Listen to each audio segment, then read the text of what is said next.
ሰሩ ያሉ የፍራፍሬ አይነቶች አሉ። ከነዚህ ውስጥ አንዱ ፓፓያ ነው። የፓፓያ ምርት ነው። እነዚህን ፓፓያዎችንም ሆነ ሌሎችን ምርቶች ፍራፍሬ እና ነክ የሆኑ ነገሮችን እየሰራን ያለ ነው። በዚህ በአዲሱ ፖሊሲ ግብርናንና ከዚህ ከተግባር ተኮር ትምህርት ጋር ተያይዞ እየተሰሩ ያሉ ወይም እየተሰጠ ያለ ትምህርት አለ።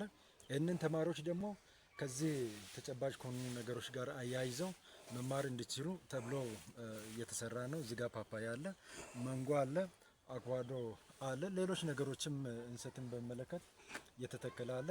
እነዚህ ነገሮች ተማሪዎች ቴዎሬቲካሊ የሚማሩትን ነገር ፕራክቲካሊ በእንደዚህ አይነት መልክ እያዩ እንዲማሩና እዚህ ያዩትን ነገር ደግሞ መልሰው እዛ ጓሮ ላይ በትክክሉ መስራት እንዲችሉ መጠቀም እንዲችሉ ተብሎ ታስቦ የተሰራ ነገር ነው። እነዚህ ነገሮች በዚሁ ይቀጥላሉ የሚል ነገር ነው የሚኖረው። ትምህርት ቤቱ የት ከተማና ትምህርት ቤቱ ስሙ ማን ነበር ያለ? ትምህርት ቤቱ ወንዶ ገነት ከተማ አስተዳደር ያው በሲዳማ ብሔራዊ ክልል በሰሜን ሲዳማ ዞን ወንዶ ገነት ከተማ ላይ ነው ያለው።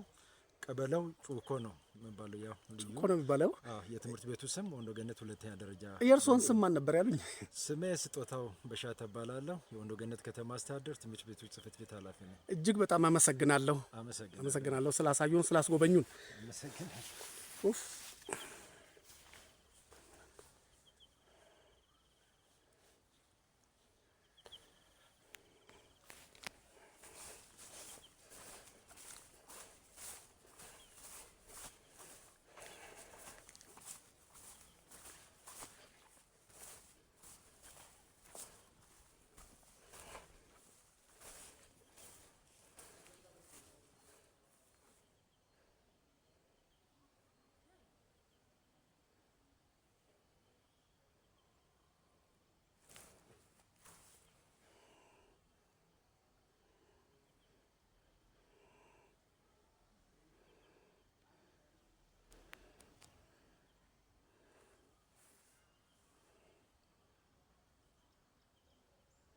በህብረተሰቡ ትብብር የተሰሩ ህንጻዎች ናቸው።